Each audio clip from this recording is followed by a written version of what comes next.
Picture the scene. It's game night, you've fired up your VTT, or you're sat at the gaming table, whatever's your preference, when you realise last minute that you've not planned out a small side dungeon that your players are likely to want to go to. A thin trickle of panic sweat runs down your neck. Well, panic ye not. I'm John from Red Dice Diaries, and today we're going to talk about the grab a map philosophy, one possible solution to your problem.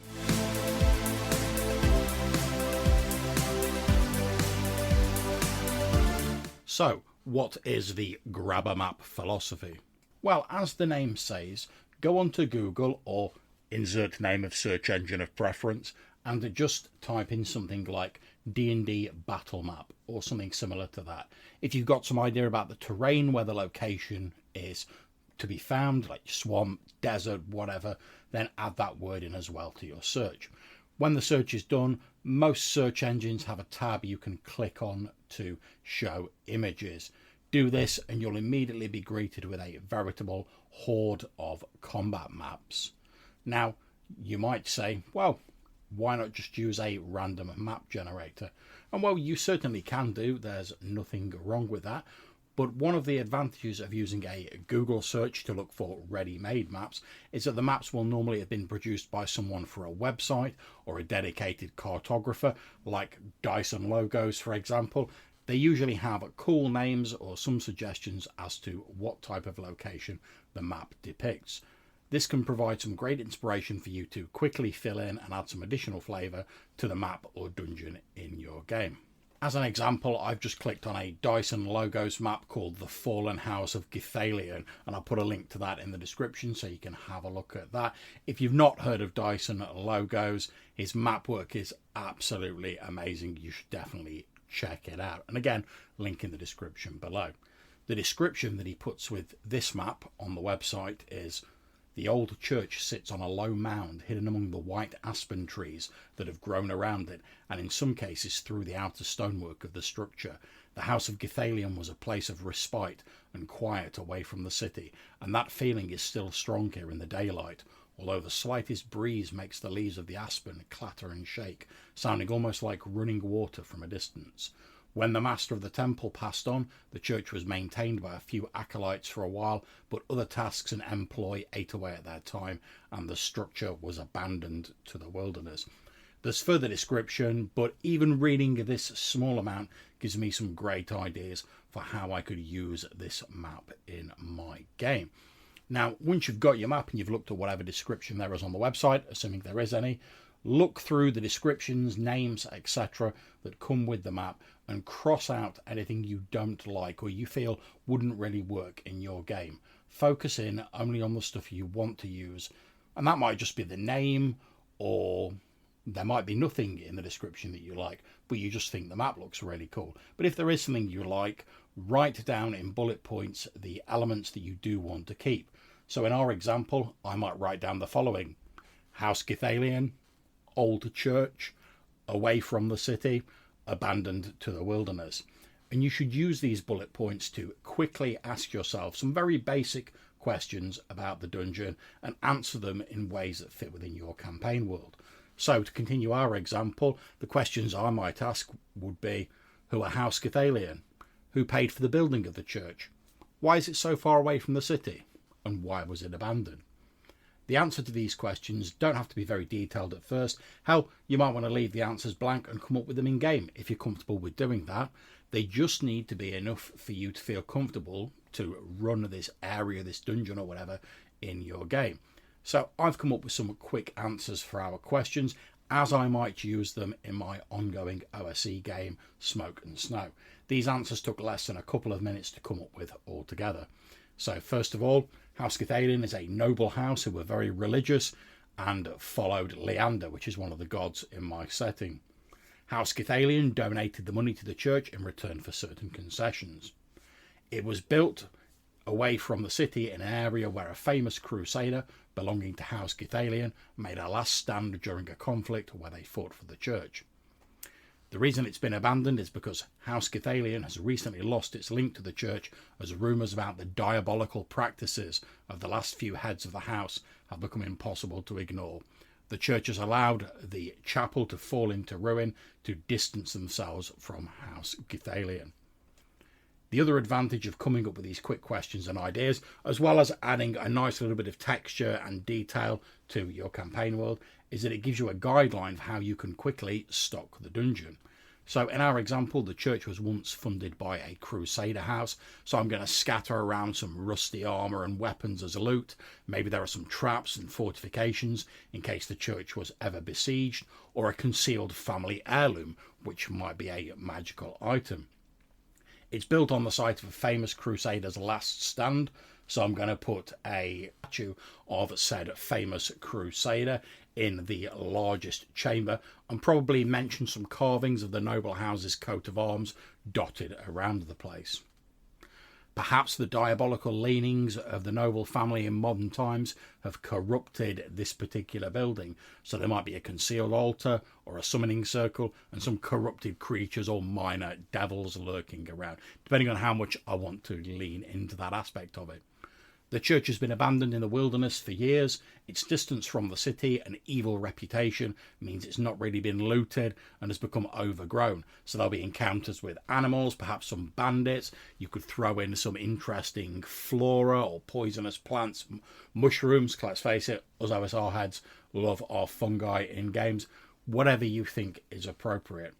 Specific encounters or loot can either be chosen from a source book of your choice, just using the questions as guidelines, or by rolling on a table in whatever book you prefer, or in my case, because I'm running Old School Essentials, I'd probably use the Old School Essentials random generators online, and again, there'll be links to those in the description. So, looking at this, in about 10 minutes, which is less than the length of this episode as I'm recording it, I've gone from having nothing to having a fully populated, if small, dungeon with a bit of history, an idea of what loot there would be in there, and what sort of enemies are going to be faced within. Now, if we were mid-game and the players had gone to this place and I suddenly thought, oh no, I've not done any planning for it, I could very easily just call for a 10-minute bathroom or drink break. And whilst the players are refreshing their beverages, knock up a dungeon like this for them to explore, and then continue after the break with no one any the wiser.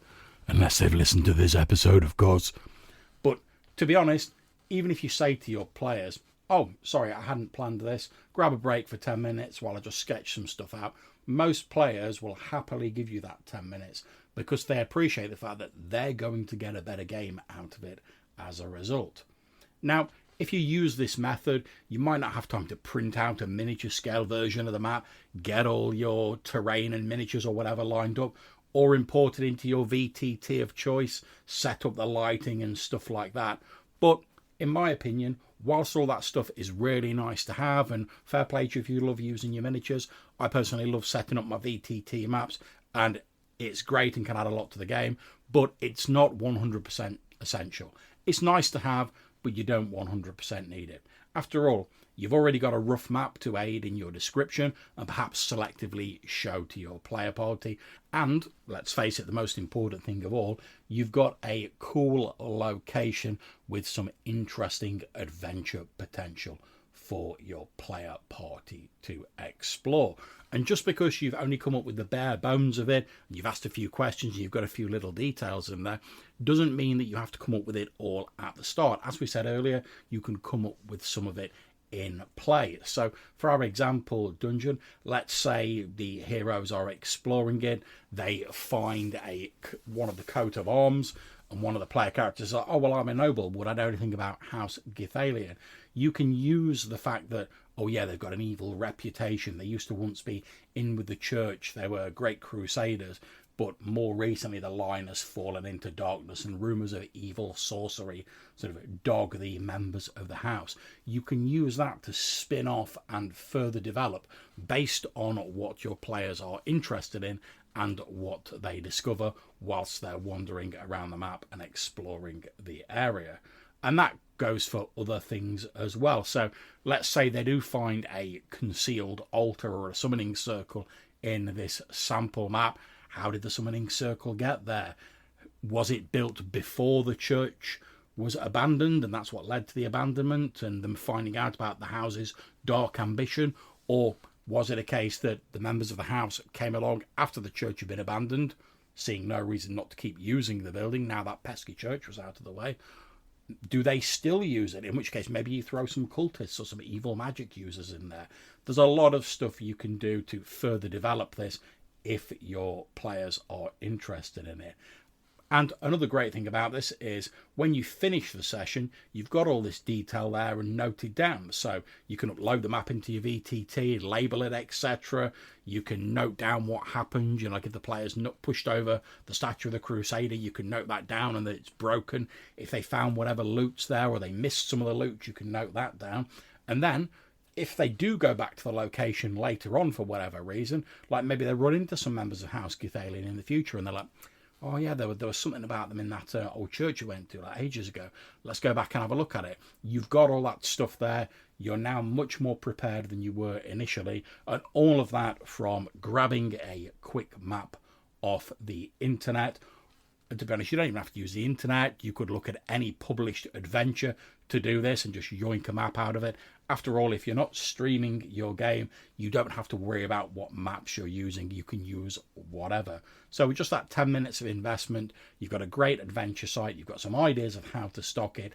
And you've got a potentially cool element of plot and story that can reoccur in your future game. It may not. It may be a one and done. But if the player characters do want to go back there, you've got all this stuff ready. And I think for 10 minutes time investment, that's not a bad shout, to be honest. Anyway, hope you've enjoyed the episode. That's been me rambling about my grab a map philosophy. If you have any thoughts on this, maybe you want to tell us about some maps that you've grabbed and made your own, or maybe you want to chat about something we've covered in previous episodes, or just have a bit of a natter about RPGs, you can get in touch with us a number of different ways, maybe being featured in a future show. You can send us an email to rddrpgpodcast@gmail.com, or you can drop us a voicemail link via Anchor or SpeakPipe, and there'll be links to that in the description of this episode. So if you've enjoyed my ramblings, please like, share, subscribe, all of that other stuff that people online ask you to do. Hopefully we'll catch you again for the next episode, and in the meantime, whoever you are, wherever you are, and whatever you're playing, have fun.